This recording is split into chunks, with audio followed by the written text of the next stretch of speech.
Here we have the new 2023 Ford Escape. Now this one comes in the active trim level with front wheel drive. We get a Gate black metallic paint, and then we have the ebony unique cloth interior. And the powertrain on this Escape consists of the 1.5 liter turbocharged 3-cylinder engine, made it to an 8-speed automatic transmission.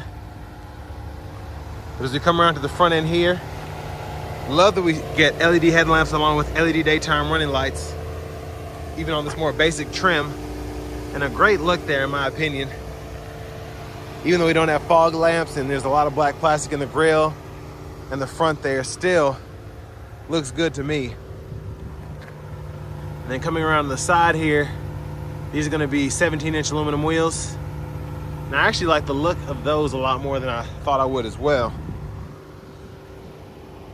But we get passive keyless entry on the front, and then we have power door lock controls here, rear window lock here, power mirror controls are here. We can turn those on and off and adjust with the dial. Now, one place where I'm disappointed, which I get because it's a $30,000 SUV, is we only have one touch down for the driver's side, and then everything else is just regular power windows. But bottle holder there, little extra storage. And then we can hit this twice to open the hood. And then we have our power lift gate there. And then headlamp controls, that's low beams, automatic beams, corners, and then off.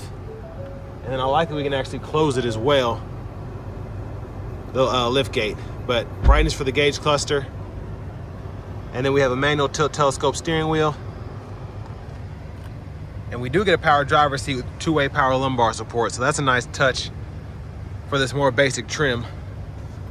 But I have that seat up front adjusted for someone of my size, being 6'3" with longer legs. But before we check out the leg room in the back, huge shout out to Ford of Franklin for allowing me to review this Escape today. I'll leave a link below in the description.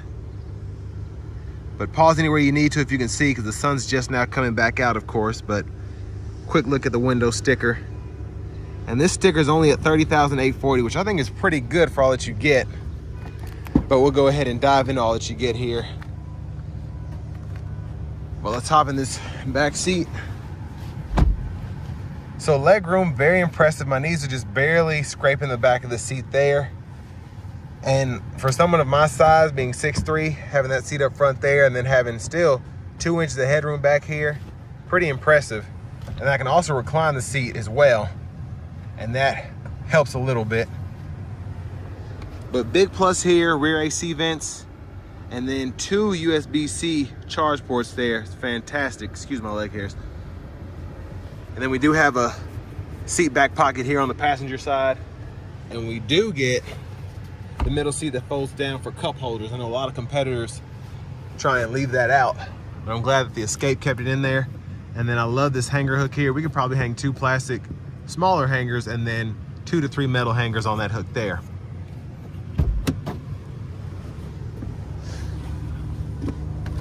And then your child lock is right in there.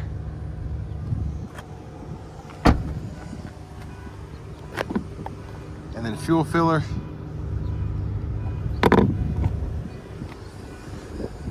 But as we come around to the back end here, love the styling of the rear end as well. And with this 3-cylinder turbo, I like that we still get the dual exhaust too.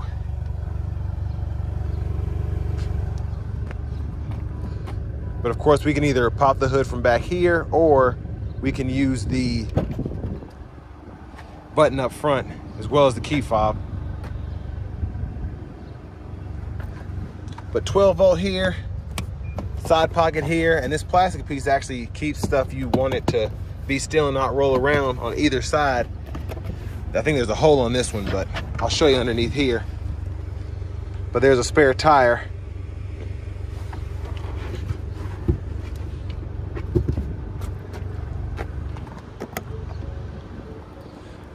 Now, as we come around to the rear passenger side, if you ever want to fold the seat flat, pretty easy to do. Just pull that there, and it also serves as a recline as well, so I like that. And all you have to do is pull it back up, and again, you can recline just by doing that. But front passenger side, we do get a manual seat back, manual seat bottom, just to be expected.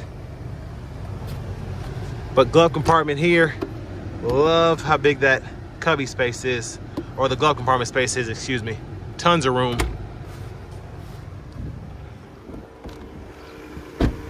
But now as we come back around to the front here, we're just gonna pop the hood. I already hit that lever 2 times, so I don't have to have a release or anything. I just pull up.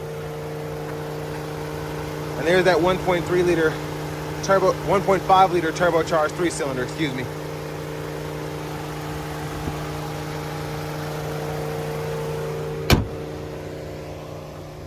Let's go ahead and hop in the driver's seat.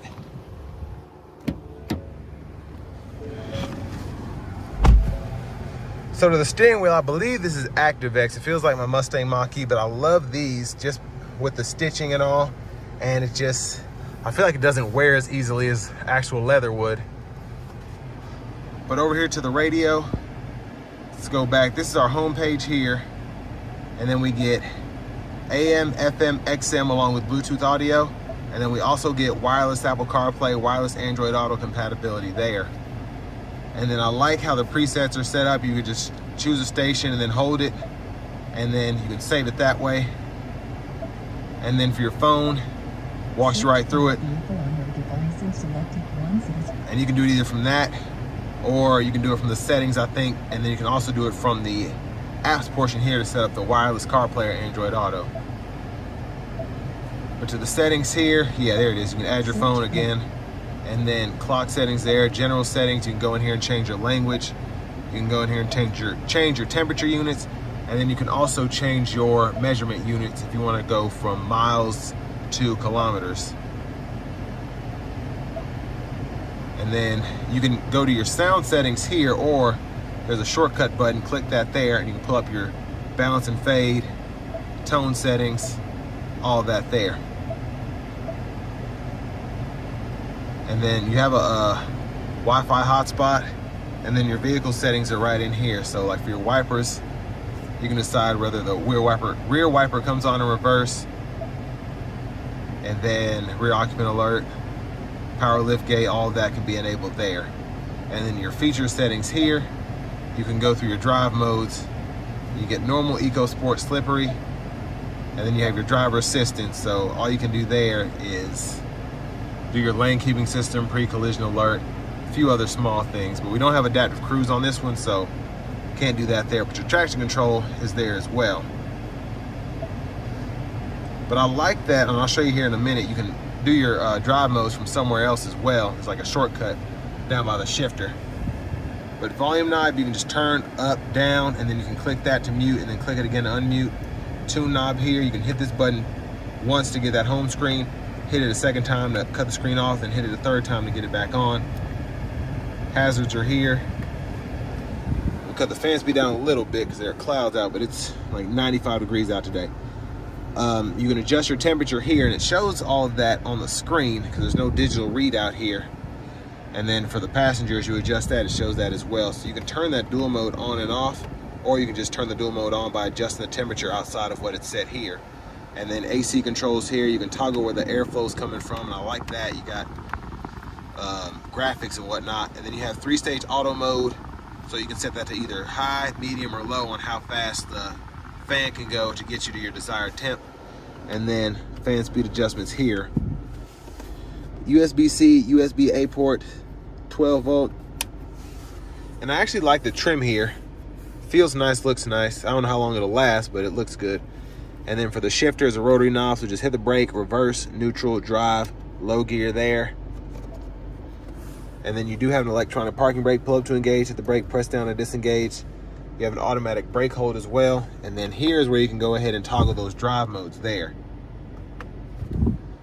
And then you do have to hit the button, and then you have to click there. So you can't just hit it and go through the modes, which would have been cool, but auto stop toggles here. In the center console cubby space, decent size for this kind of SUV. And there's a view of the back seat from up here. Sunglasses holder. I like that we get the LED dome lights here. And then blinker, high beams. So turn those on and off there when the lights are on, then you can flash that way. And then when they're off, you can actually flash while doing that. So that's pretty neat. And then your windshield wiper controls are here. It's one time, and then you have intermittent low, high, and there's off there, and you can adjust your intermittent wiper here, and then you have your rear wiper here. So that's off, intermittent on, and then pull back for the rear wiper fluid, push up for the front wiper fluid. And then cruise controls there, you just have the standard cruise again, and then you can set that lane keep assist or lane keeping system on, off, you can toggle that. And then volume controls, voice recognition, there's the horn there. And then you can use this to go through the gauge cluster menu, these two arrows, OK, and the back button. So tons of different views here in typical Ford fashion. Just a lot of different views. Again, I could do this all day, but I want to show the tire pressure monitors and the oil life and all that, and that's right in there because that's probably one of the more important features on the gauge cluster. And then you can go through your track list, radio station presets using these arrows, and a Bluetooth button here. And then push button start. Finally, here's the key fob. And we do have the control to toggle that power lift gate.